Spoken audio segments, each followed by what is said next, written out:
Sir क्या है, मैं हास्य रस का छोटा सा विद्यार्थी हूँ और नाम सुन करके ही थोड़ा सा आप हंसी आ जाएगी। मैं लटूरी लट्ठ हूँ,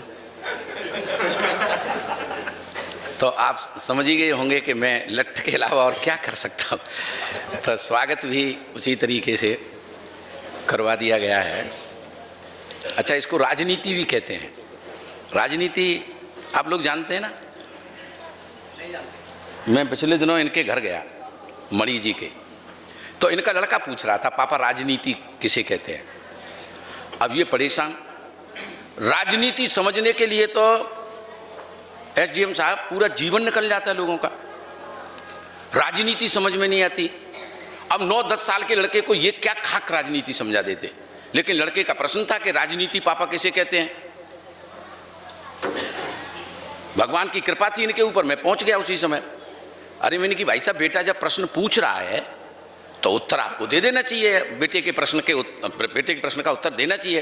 बोले कि भाई साहब आप भी गजब करते हो, है ना, बाल सर के उड़ गए, लेकिन ये नहीं समझ पा रहे हो कि इस लड़के को कैसे राजनीति समझा दूं। अरे मैंने कि मैं समझाता हूँ, तुम हटो यहाँ से। मैंने लड़के को अपने पास बैठाया। मैंने कि बेटे पहले तो राजनीति वैसे बहुत ऊंची चीज़ होती है, लेकिन इसको समझने के लिए 3-4 बातें समझना बहुत आवश्यक होता है। कि जैसे अंकल जी बताओ, अरे मैंने कि जैसे अर्थव्यवस्था क्या होती है, सरकार क्या होती है, ये सब राजनीति में समझना पड़ता है। बोले कि अंकल जी थोड़ा सा विस्तार से बताओ तो मैं समझ जाऊँगा। अच्छा मैंने कि बात बता, तेरे घर में कमा के कौन लाता है? कि वो तो पापा लाते हैं। कि तो समझ ले वही अर्थव्यवस्था है। फिर उस पैसे को खर्च कौन करता है? कि मम्मी करती हैं। तो समझ ले वही सरकार है, जो पैसे को खर्च करता है सरकार है। फिर अंकल जी मेरा ये छोटा भाई कौन हुआ? अरे मैंने कि ये देश का भविष्य है। इनके घर में एक नौकरानी काम करती है, तब तक वो आ गई। कि अंकल जी फिर हमारी ये नौकरानी कौन हुई? कि ये पैसे के लिए काम करती है, ये कर्मचारी है। फिर अंकल जी मैं कौन हुआ? कि तू जनता। अब सुबह समझेंगे राजनीति को। खाना पीना खा के सोते हैं सब लोग, खाना पीना खा के सो भी गए। रात को एक घटना घटित हुई कि वो छोटा बेटा था, छोटा भाई था, वो रोने लगा। तो वो लड़का जग गया, देखा कि छोटा भाई गंदगी में सना पड़ा है और रो रहा है। उसने विचार किया कि मम्मी को जगाता हूं। मम्मी खर्राटे की नींद लेके सो रही थी। बोले कि मम्मी सारे दिन घर का काम करती हैं, थक जाती हैं, मम्मी को नहीं डिस्टर्ब करता हूं, पापा को जगाता हूं। पापा के यानी इनके कमरे में गया तो ये कमरे से गायब थे। नौकरानी के कमरे से थोड़ी सी खटपट की आवाजें आ रही थी।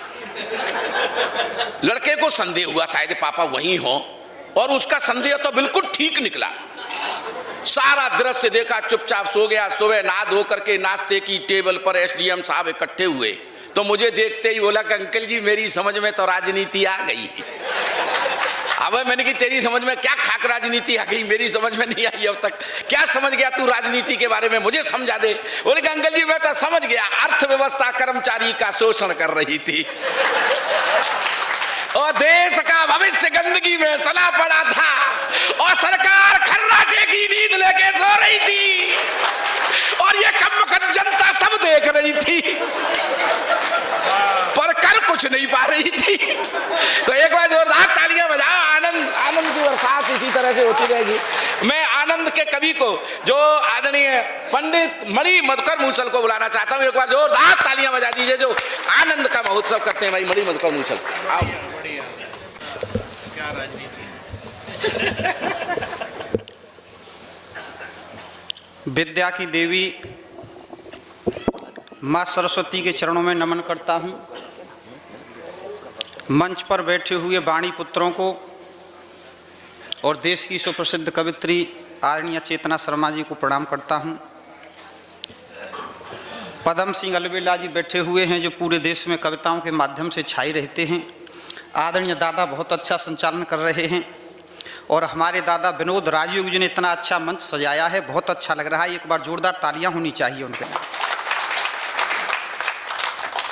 मैं जब कविता सुनाने के लिए आता हूं तो कुछ महत्वपूर्ण लोग आने शुरू हो जाते हैं, ये मेरी कविता का प्रभाव है। तो इनके लिए भी एक बार जोरदार तालियां होनी चाहिए एसडीएम साहब के लिए। ये मेरे घर गए थे, मैं भी इनके घर गया था। मैंने इनके बच्चे से पूछ लिया कि पिताजी कहाँ हैं? इनका बेटा बोला कौन से नंबर के? अरे मैंने कि पिताजी पर तूने नंबर डाल रखे हैं? कि हाँ। मैंने कि तेरे कितने पिता हैं? बोले 5। मैंने कि देख यहाँ पर वकील भी बैठे हुए हैं, हम भी हैं, हम कभी बिना प्रमाण के बात नहीं करते, इसलिए जनता हमको सुनती है। तो तू अगर प्रमाण बता दे कि तेरे 5 पिता हैं तो मैं मान जाऊंगा तू लटूरी जी का ही पुत्र है। अब साहब वो प्रमाण दे रहा है। तो सबसे पहले उसने प्रमाण दिया कि देखिए, मैंने कि पहले पिता के बारे में बता। तालियां बजनी चाहिए उसकी बात पे। मैंने कहा बता, पहले पिता के बारे में बता। तो उसने कहा पहला पिता होता है परम पिता परमेश्वर, सभी का होता है सर। मैंने कहा मान लिया। दूसरे पिता के बारे में बता। तो बोला दूसरा पिता जिसके अंश से हम पैदा होते हैं। ताली होनी चाहिए जो। मैंने कि तीसरे पिता के बारे में बता। तो साहब उसने कमाल कर दिया। बोला आप अपनी पत्नी के पिताजी से क्या कहते हैं? मैंने कि ये कहते हैं जब ससुराल जाते हैं पिताजी नमस्कार। बोले मान। मैंने कहा मान लिया। मैंने कि चौथे पिता के बारे में बता। अगर साहब उसने दमदारी के साथ बताया हो तो दमदारी के साथ ही तालियां बजनी चाहिए। मैंने कहा चौथे बाप के बारे में बता। तो मुझसे बोला गाय हमारी माता है तो सांड कौन हुआ? मैंने कहा मान लिया। 5वें बाप के बारे में बता। बोला मतलब के लिए गधे को क्या बनाते हैं? तो ऐसा इनका पुत्र है, बहुत अच्छा संचालन कर रहे हैं। वो मुनि जी लास्ट में कह रहे थे कविता में कि मुझे विदाई दे देना। मैंने कि पिछले ही वो साहे में बेटी की विदाई दी है, बेटी को विदा कर दूंगा। कह रहे थे कि मैं अपने अंतिम चरण में हूं, मेरी चरण ही चरण बचे हैं, आचरण तो गायब हैं। बहुत अच्छा मंच सजाया है और बहुत ही अच्छा लग रहा है। मैं इन कवियों ने मिलकर के मेरा नाम साहब मूसल रख दिया। तब मैं अपना परिचय देता हूं, दादा गौर से सुनेंगे। कि पृथ्वी से अत्याचार दूर करने के लिए रखते थे राम जी धनुष बाण साथ में, और दुष्टों के संहार हेतु करुणे प्रहार हेतु कान्हा ने लिया था अवतार आधी रात में। तो दीनों और दुखियों पे करते कृपा है प्रभु, बरसाई हुंडियां थी नरसी के भातों में। और कितना सौभाग्यशाली मूसल का ये जन्म, मूसल लगा हुआ है दाऊ जी के हाथों में। कितना सौभाग्यशाली मूसल का ये जन्म, मूसल लगा हुआ है दाऊ जी के हाथों में। तो कविता सुनाने दादा योगी ने बुलाया यहाँ, जिंदगी के सारे गमों को तो हरता हूँ मैं, और किसी को रोलाना पाप तो हंसाना पुण्य भी है, इसलिए पुण्यों से ये झोली भरता हूँ मैं। कि किसी को रोलाना पाप तो हंसाना पुण्य भी है, इसलिए पुण्यों से ये झोली भरता हूँ मैं। कि जिनके भी दांत यहाँ नकली लगे हुए हैं, ऐसे श्रोताओं को हंसाने से डरता हूं मैं। कि कहीं 32 हाथ पे निकल आए। कि जिनके भी दांत यहाँ नकली लगे हुए हैं, ऐसे श्रोताओं को हंसाने से डरता हूं मैं। और आया हूं अलीगढ़ से, तालियों की चिंता नहीं, ताले तालियां तो सप्लाई करता हूं मैं। वाह वाह वाह वाह वाह। अलीगढ़ से तालियों की चिंता नहीं, ताले तालियां तो सप्लाई करता हूं मैं। तो मुझे तालियों की तो कोई चिंता नहीं। अभी मैं दिल्ली में काव्य पाठ कर रहा था तो वहां किसी ने ताली नहीं बजाई। तो मैंने वहां क्या सुनाया कि जो भी काम करो ना है आज कर लीजिएगा, कल पर छोड़ा तो कभी ना कर पाओगे। और तालियों का कोटा पूरा कीजिए इसी जन्म में, शेष जो रही तो तुम बहुत तो पछताओगे। कि अगले जन्म में तालियां पूरी करने के लिए गाओगे बधाई और ठुमके लगाओगे। दिल्ली वाली बात है सर। कि अगले जन्म में तालियां पूरी करने के लिए गाओगे बधाई और ठुमके लगाओगे। और नेग देने में जो किसी ने भी आनाकानी की तो आप जोर जोरदार तालियां बजाओगे। वाह वाह वाह वाह। जय हो साहब, प्यार मिल रहा है। कि दूर दूर घूमो आया किंतु नहीं मुझे मिली सट रस व्यंजनों से भरी हुई थालियाँ, और ब्याह भी हुआ है किंतु देखी नहीं मैंने अभी मीठी मीठी गोरी गोरी प्यारी प्यारी सालियाँ। कि कहा नहीं कुछ चुपचाप सहता रहा हूँ, जो भी मिली अपनों से खट्टी मीठी गालियाँ, और आप रसवान सभी श्रोता यहाँ बैठे हुए मेरे लिए आप तो बजा दो जरा तालियां। वाह वाह वाह वाह वाह वाह वाह मणि भाई। आदरणीय दादा ने कहा था कि आपको समय से आना है, तो मैं बहुत जल्दी जग गया कि आज सुबह जैसे ही जगा तो पत्नियों बोली करिए डिनर देखो सूर्य उगो आया है। सब कम पढ़ी लिखी है लेकिन होशियार बहुत है। कि आज सुबह जैसे ही जगा तो पत्नियों बोली करिए डिनर देखो सूर्य उगो आया है। और मैंने कहा डिनर तो रात के खाने को कहें, सही बोला करो कई बार समझाया है। कि मैंने कहा डिनर तो रात के खाने को कहें, सही बोला करो कई बार समझाया है। तो घर वाली बोली मेरी बात गौर से सुनो जी, बेवजह ही आपने ये हल्ला सा मचाया है, और रात का ही भोजन रसोई में रखा हुआ है, मैंने कोई भोजन को ताजी ना बनाया है। वाह वाह वाह वाह वाह वाह वाह वाह। कि शादी जब हुई तो घर वाली मेरे घर आई, मैंने कहा आप मेरी जीत और हार हो, और खाना जब बनाओ पहली रोटी गाय को निकालो, लास्ट रोटी कुत्ते को निकालो तो उद्धार हो। कि रोटियां निकाली किंतु मुझको खिलाई दोनों, कि रोटियां निकाली किंतु मुझको खिलाई दोनों। मैंने कहा प्रिय कुछ ज्यादा होशियार हो, और मुझसे यूं बोली तुम गाय की तरह हो, सीधे कुत्ते की तरह है तुम लगे वफादार हो। अध्यक्ष महोदय जी बड़े मन से सुन रहे हैं, मैं उनको भी धन्यवाद देता हूं। दादा पदम सिंह जी बैठे हुए थे, मुझसे बोले कि बहुत सी कविताएं हो जाती हैं लेकिन जेल पर हास्य किसी ने नहीं लिखा है। अगर मूसल तू यहाँ जेल पे हास्य सुना दे तो मैं मान जाऊंगा, मैं नहीं सुना दूंगा, दादा आपका आदेश है। तो साहब इन दिनों जोधपुर की जेल में हमारे बापूजी बंद हैं आसाराम जी, उनके साथ एक आतंकवादी भी बंद है जिसका नाम है टुंडा। हमने कोई आतंकवादी भी ढंग का नहीं पकड़ा, पकड़ा तो क्या पकड़ा, टुंडा। तो वो दोनों आपस में बातचीत कर रहे हैं। साहब जेल में से हास्य लाया हूं, आप आनंद लेंगे। कि आसाराम और टुंडा जेल में है बंद दोनों, टुंडा बोला मैं तो कर्मों ने ही सताया हूं।